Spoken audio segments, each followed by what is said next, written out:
చూడండి తల్లి, నేను ఎప్పుడో చెప్పాను ఆ ఎర్రతోలి పిల్ల నీ గొంప ముంచుతుంది అని. నా మాట విన్నావా? వాళ్ళిద్దరు స్నేహితులు మమ్మీ అంటే నా మాట కొట్టి పారేశావు. ఇప్పటికైనా మించిపోయిందేం లేదు. కౌగిలింత వరకు వచ్చిన వాళ్ళ వ్యవహారం కాపురం పెట్టేంత వరకు తావేయకుండా జాగ్రత్త పడు. అల్లుడు గారు రాత్రి ఇంటికి ఆలస్యంగా వచ్చారు అంటే వాళ్ళిద్దరు ఎక్కడ గడిపారో ఏమిటో. నీ ఆయన లేవగానే నిలదీసి అడుగు. ఏడిస్తే మగాళ్ళు లొంగరు, ఎదిరించాలి. అప్పుడే మన దారిలోకి వస్తారు. అర్థమైందా? అమ్మగారు ఐడియా గొప్పగానే ఉంది కానీ లోగడ ఇలాగే అనుకుని మా ఆవిడ నన్ను ఎదిరిస్తే గోపకు ఇయ్యం అనిపించి విడాకులు ఇచ్చేశాను. పాటలుగా మ్యాటర్ రివర్స్ అయిపోతాం ఆలోచించండి.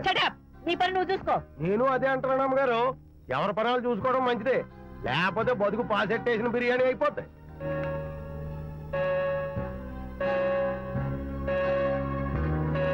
శాంతి కాఫీ.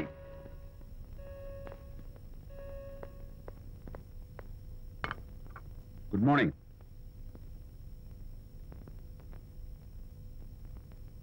సారీ శాంతి, రాత్రి వచ్చేసరికి నువ్వు నిద్రపోయావు. ఇంకా లేపడం ఎందుకులే అని నేను పడుకుడిపోయాను. నిన్న రాత్రి బాగా లేట్ అయిపోయింది. ఎందుకు లేట్ అవదు? ఆడిటర్స్ తో మీటింగ్ కదా, ఆ లెక్కలు డొక్కలు చూసుకోవడానికి ఆ మాత్రం లేట్ అవుతుందని నేను అనుకున్నా. అన్నట్టు చెప్పడం మర్చిపోయాను, లాస్ట్ మినిట్ లో ఆడిటర్స్ ప్రోగ్రామ్ క్యాన్సిల్ అయింది. అయినా పాపం మీరు ఫంక్షన్ కి రాలేకపోయారు. ఓ వర్షం వచ్చింది కదా, వర్షంలో తడుస్తూ కౌగిలించుకోవడం మీకు ఇష్టం కదా. ఏ ఫ్రెండ్ కౌగిట్లోనో ఇరుక్కుపోయి ఉంటారు. ఏమిటి శాంతి, ఏమిటి అర్థం లేని మాటలు? మీ నడి రోడ్డు భాగవతం చూశానులేండి. ఓ అదే, పాపం అనిత రాత్రి వాళ్ళ ఆయనతో గొడవపడి ఇంట్లోంచి బయటకు వచ్చేసింది. సరిగ్గా అదే సమయానికి నాకు ఆడిటింగ్ క్యాన్సిల్ అయ్యి నీతో పాటు ఫంక్షన్కి వద్దామని ఇంటికి వస్తుంటే దారిలో ఎదురుపడింది. తన బాధంతా చెప్పుకుంది. నేను ఓదార్చాలంటే మరి అంత గట్టిగా కౌగిలించుకుని ఓదార్చాలని నాకు తెలియదు. ఏం శాంతి అలా మాట్లాడతావు? అవునండి, నేను మాట్లాడింది తప్పే.